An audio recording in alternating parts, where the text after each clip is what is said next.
അവൻ വാതിൽ തുറന്നകത്തേക്ക് കയറി. നിഷ്കളങ്കമായി ഉറങ്ങുന്ന തന്റെ പെണ്ണ്. ദുഷ്ട, എന്റെ ഉറക്കം കളഞ്ഞിട്ട് സുഖമായി ഉറങ്ങുകയാണ്. അങ്ങനെ ഇപ്പൊ എന്റെ ചക്കര ഉറങ്ങണ്ട. അവനിൽ കുറുമ്പ്. ഇന്ന് നമുക്ക് ഉറക്കമില്ലാത്ത രാത്രിയാക്കിയാലോ? അവളെ മൊത്തത്തിലൊന്ന് നോക്കവേ അവന്റെ കണ്ണുകൾ ഒരു നിമിഷം തിളങ്ങിപ്പോയി. ആ കുഞ്ഞി കണ്ണുകൾ എന്തോ കണ്ട പോലെ ഒന്ന് തിളങ്ങിപ്പോയി.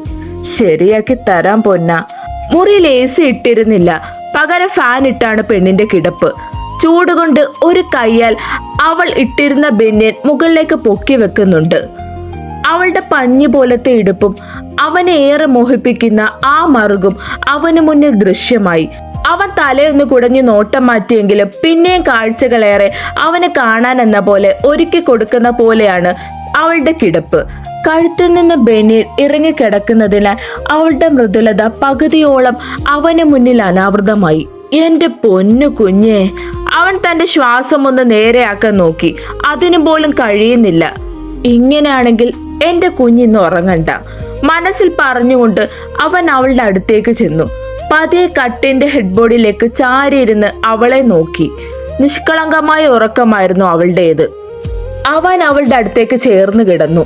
അവന്റെ സാമീപ്യം അറിഞ്ഞ പോലെ പുറംതിരിഞ്ഞു കിടക്കുന്ന പെണ്ണ് കൂടുതൽ കൂടി അവനിലേക്ക് ചേർന്നു വന്നു. അവൻ ഒരു കൈയാൽ പൂച്ചക്കുഞ്ഞുങ്ങളെ പൊക്കിയെടുക്കുന്ന പോലെ എടുത്ത് മലർത്തി കിടത്തി. ശ്രീ പേടിച്ച് ഞെട്ടി ഉണർന്നുപോയി. പേടിച്ച് ശബ്ദമുണ്ടാക്കാൻ തുടങ്ങിയതും അവൻ അവളുടെ വാ പൊത്തിപ്പിടിച്ചു. പേടിച്ച് കണ്ണുകൾ ഇറുക്കി അടച്ച് കിടക്കുകയാണ് പെണ്ണ്. കുഞ്ഞാ. അവളുടെ കണ്ണുകളിലേക്ക് ഊതിക്കൊണ്ട് അവളെ വിളിക്കവേ അവൾ കണ്ണു തുറന്ന് അവനെ നോക്കി.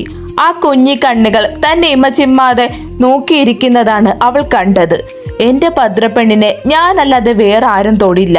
പിന്നെന്തിനെങ്ങനെ പേടിക്കുന്നേ? നിന്റെ കെട്ടിയ ജീവനോടെ ഉള്ളപ്പോൾ വേറെ ആരെങ്കിലും എന്റെ കുഞ്ഞിപ്പെണ്ണിന്റെ മേലെ കൈവെക്കാൻ ധൈര്യം കാണിക്കുമോ? അവൻ കുസൃതിയോടെ ചോദിച്ചു. പെട്ടെന്നുള്ള പേടിയാൽ എന്ന പോലെ അവളുടെ മൃദുലത ഉയർന്നു താഴ്ന്നു. ഹേയ് കുഞ്ഞ, പേടിക്കാതെ, ഞാനല്ലേ. പേടിക്കണ്ട കേട്ടോ. അവൻ അവളെ ഓക്കെ ആക്കിക്കൊണ്ടിരുന്നു.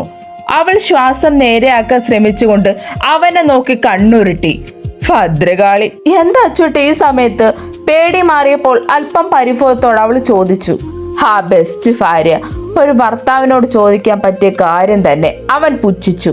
അതല്ല ഏട്ടാ, ഏട്ടന്റെ വീട്ടുകാർ വന്നതല്ലേ. അപ്പോ അവൾ പറയാതെ നിർത്തി. അപ്പോ എന്താ, എന്റെ വീട്ടുകാർ വന്നെന്ന് കരുതി എന്റെ പെണ്ണിന്റെ കൂടെ കിടക്കരുതെന്ന് വല്ല നിയമമുണ്ടോ? എനിക്ക് നിന്റെ കൂടെ കിടന്നാലേ ഉറക്കം വരൂ പെണ്ണേ. ഞാൻ എന്ത് ചെയ്യാനാ? അവൻ കൊച്ചു കുട്ടികളെ പോലെ പറയുമ്പോൾ ഒരത്ഭുതത്തോടെ അവനെ നോക്കി അവൾ. അത് കാണെ അവനിൽ കുറുമ്പ് നിറഞ്ഞു. അവൾ കൊട്ടും ഭാരം കൊടുക്കാതെ അവളിലേക്ക് അമർന്നു. അവന്റെ പെട്ടെന്നുള്ള ആ പ്രവൃത്തിയിൽ അവളൊന്ന് ഏങ്ങിപ്പോയി. അവളുടെ മൃദുലത അവന്റെ ദൃഢമായ നെഞ്ചിൽ ഞെരിഞ്ഞമർന്നു. അവളിൽ നിന്ന് ഒരു ശബ്ദം പുറത്തേക്ക് വന്നു. ഭദ്രക്കുട്ട, ഇപ്പൊ ഉണ്ടല്ലോ നിന്നെ നല്ല മാറ്റങ്ങളുണ്ട്. പറഞ്ഞുകൊണ്ട് അവൾ ഇട്ടിരുന്ന ബനിയൻ അവളിൽ നിന്ന് വേർപെടുത്തിക്കൊണ്ട് അവളോടായി പറഞ്ഞു. അതെന്താന്നറിയാമോ? എന്റെ സാമീപ്യം, എന്റെ തലോടൽ എല്ലാം നിന്നിൽ മാറ്റങ്ങൾ ഉണ്ടാക്കുന്നുണ്ട്. ഇപ്പൊ നീ കുഞ്ഞിപ്പെണ്ണല്ല കേട്ടോ. അവൻ പറയവേ അവൾക്ക് അവനോട് പറയാൻ വാക്കുകളില്ലായിരുന്നു. അവളെ അത്രമേൽ തളർത്തി കളയുന്ന അവന്റെ വാക്കുകളിൽ പൂത്തുലഞ്ഞു പോയി പെണ്ണ്. അവൻ അങ്ങനെയാണ്. വാക്കുകളാൽ ഓരോ നിമിഷവും ആ പെണ്ണിനെ തളർത്തിക്കൊണ്ടിരുന്നു. എന്റെ പെണ്ണ് പേടിക്കണ്ട, ഞാൻ ഇപ്പോഴൊന്നും നിന്നെ സ്വന്തമാക്കില്ല. എനിക്ക് നിന്നെ പതുക്കെ അറിഞ്ഞാൽ മതി. കുറച്ചൊക്കെ കുസൃതി കാണിച്ച് പതുക്കെ നീ എന്റേതായാൽ മതി. പക്ഷെ എനിക്ക് എന്നും തരുന്നതൊക്കെ വേണം പൊന്ന. അതില്ലാതെ എനിക്ക് ഉറങ്ങാൻ പറ്റില്ല കുഞ്ഞാ. അവൻ വശ്യമായി അവളോട് പറഞ്ഞു. നിന്നിലെ പ്രണയവും കാമവും വിറയലും എല്ലാം നിന്നിലൂടെ തന്നെ എനിക്കറിയണം. പെട്ടെന്നല്ല, പതുക്കെ. എനിക്ക് നിന്റെ ഈ വിറയലൊക്കെ ആസ്വദിക്കണം പെണ്ണെ.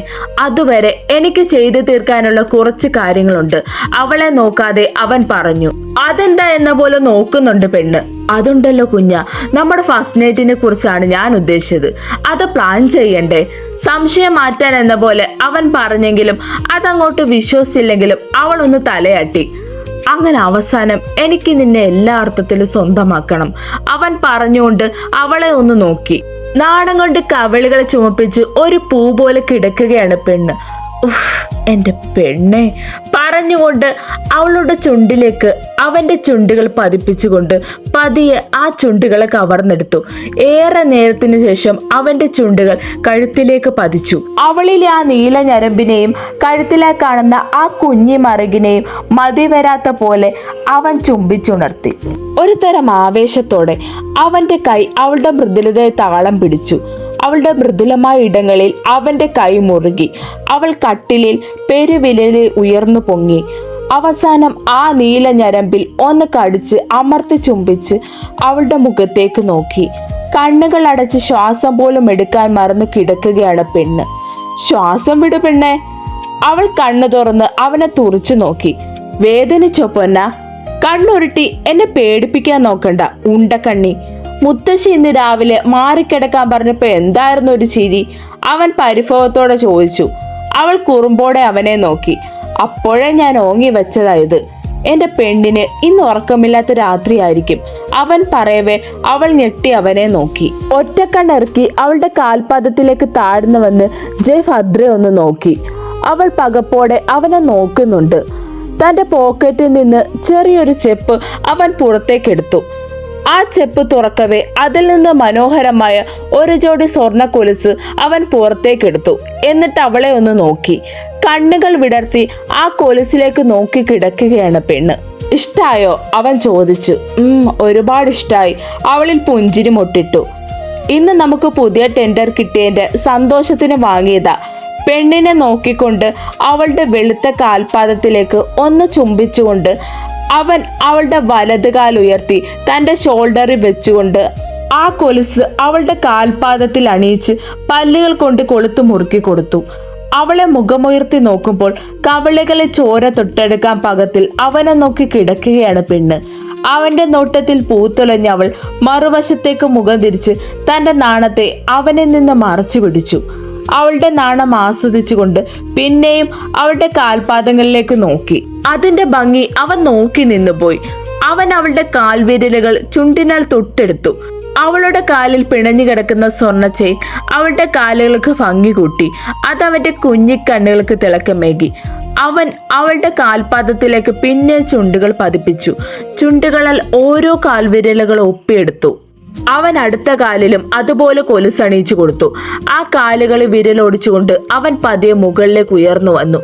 അവളുടെ പഞ്ഞിക്കെട്ട് പോലെ ഇരിക്കുന്ന ഇടുപ്പിലേക്ക് പ്രണയത്തോടെ നോക്കി.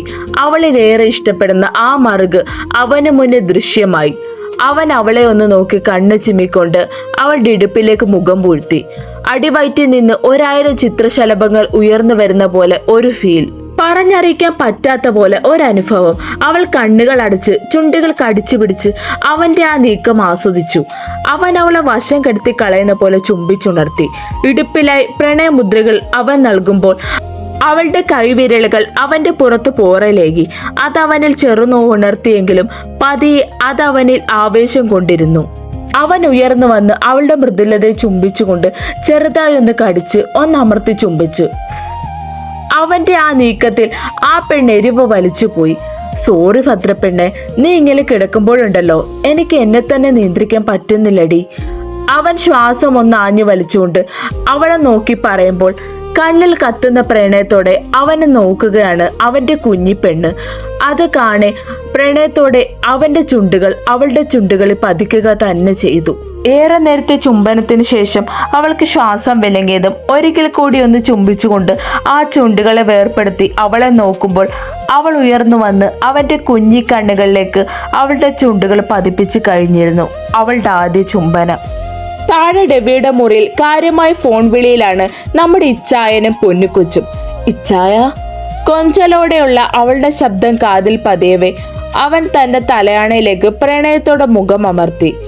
അവർ അവരുടേതായ ലോകത്ത് ചേക്കേറുമ്പോൾ പെട്ടെന്നാണ് ഡെവിക്ക് മറ്റൊരു കോൾ വരുന്നത്. പൊന്നൂട്ട, ഇച്ചാന്തെ ഇപ്പൊ വിളിക്കാവേ, ഒരു കോള് വരുന്നുണ്ടടാ. ഈ ടൈമിൽ ഒരു കോള് വന്നെങ്കിൽ അത് അത്യാവശ്യമുള്ളത് തന്നെയാകും. അതിൽ ഡെവിക്ക് സംശയമൊന്നും തന്നെ ഉണ്ടായിരുന്നില്ല. ഞാൻ ഇപ്പം തന്നെ തിരിച്ചു വിളിക്കാവേ പറഞ്ഞുകൊണ്ട് അവളുടെ മറുപടിക്ക് കാത്തു നിൽക്കാതെ സംശയത്തോടെ ആ കോൾ അറ്റൻഡ് ചെയ്ത് അവൻ ചെവിയിലേക്ക് വെച്ചു.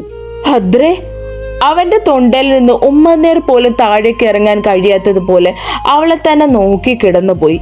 പതിയെ ആ കണ്ണുകൾ നിറഞ്ഞുപോയി. അവളുടെ ആദ്യ ചുംബനം. ഇന്നേ വരെ ഒരിക്കൽ പോലും അവളോട് ആവശ്യപ്പെട്ടിട്ടില്ല. അവൾ തന്നോടുള്ള ഇഷ്ടം തുറന്നു പറഞ്ഞിട്ടില്ല. അവൻ ഉയർന്നു വന്ന് അവളുടെ നെറ്റിയിൽ അമർത്തി ചുംബിച്ചു. താങ്ക്സ് പൊന്ന.